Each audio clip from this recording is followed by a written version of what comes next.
My name is Jessica Belt.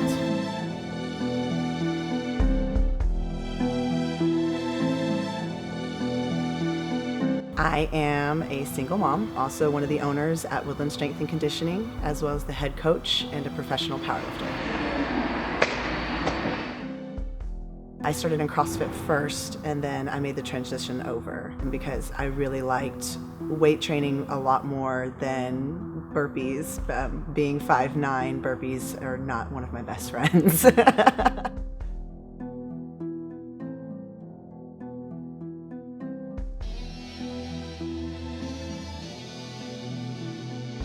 I started drinking pretty early. From a small town in Jonesboro, there's not a whole lot to do.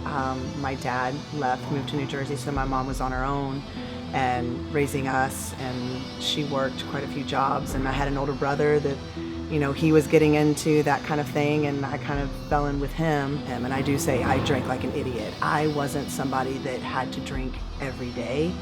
I could go a week without drinking, but it's once I cracked that bottle, I wasn't stopping until I was blackout. And that would go for 4 or 5 days. And I literally would drink myself till I blacked out, and it didn't matter where I was. It didn't matter who I was around. I woke up with people I didn't know, not, sexually, but I woke up in houses with people around me that I didn't know how I got there. I'm like, and they're like, you didn't remember coming to this party? No.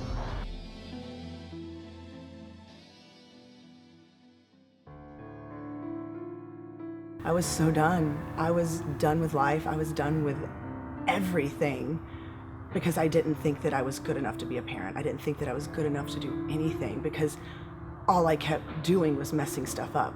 All I kept doing was getting things wrong, and I couldn't make right decisions. And so all I kept doing was drinking in order to mask everything that I was trying to cope with because I was incapable of coping. I couldn't. I basically picked up the bottle, and like I said, I wasn't going to stop until I was dead. And in the back of my mind, I said, well, at least we're somewhere where, they've got her. I didn't think about me not waking up and her seeing that. I didn't think about that. I didn't think about anything. I just wanted everything over. I didn't want to feel anymore. I didn't want to feel anything, because I felt like nothing I did was right.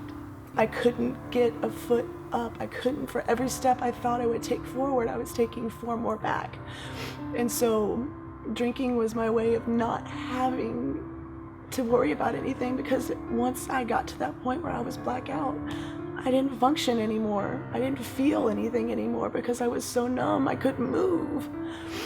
And I would spend 3 days like that.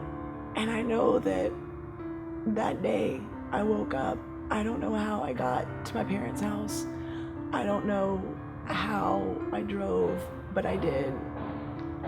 And I woke up when I remember last as being in the hospital room, and my stepmom sitting across from me with my daughter in my lap, or in her lap. And and I just looked at her and I said, never again. I look at how selfish I was, and I know I can never do that again. I could never go back to that. And I look at Sterling and I go, and I ask her, I go, do you remember when Mommy used to drink alcohol? And she doesn't remember, or she says she doesn't remember. And I go, thank God. Thank God that's not who she remembers me as, and she can remember me what I am now, and not what I was when I was a drunken idiot that couldn't control anything. And that was the biggest problem, is I had no self-control. I didn't want to have it.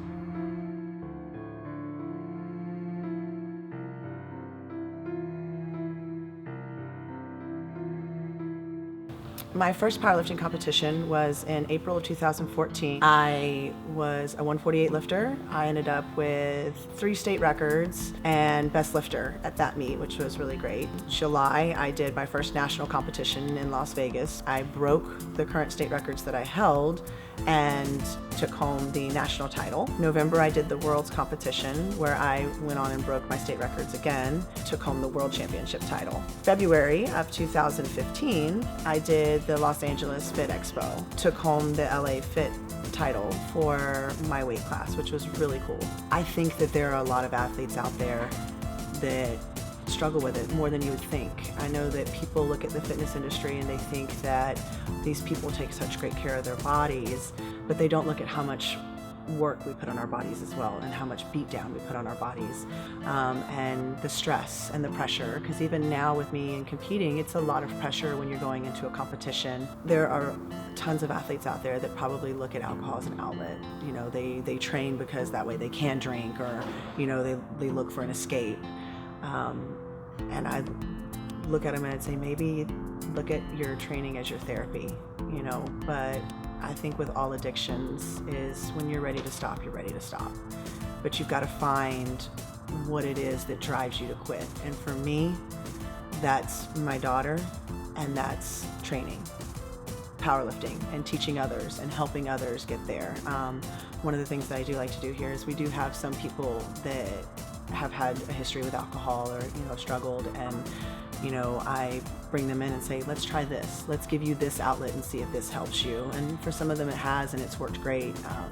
And I always tell people, I post regularly on my social media outlets. You know, my first year, I posted monthly, you know, and said, this is what I'm doing in training, and this is what's keeping me on the right path, is when I think about drinking, I step on the platform and I take my aggression out there, you know, or I step, you know, and go take my daughter to a movie and, you know, watch her do cartwheels for an hour.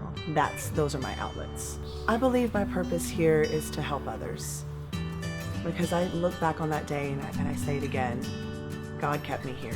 And if I'm alive, then there's a reason I'm alive. And if I can help one person and show one person that there is a way out, there is a way to get better, there is a way to do better, then that's what I want to be here for. And I want to help other people get better one way or another.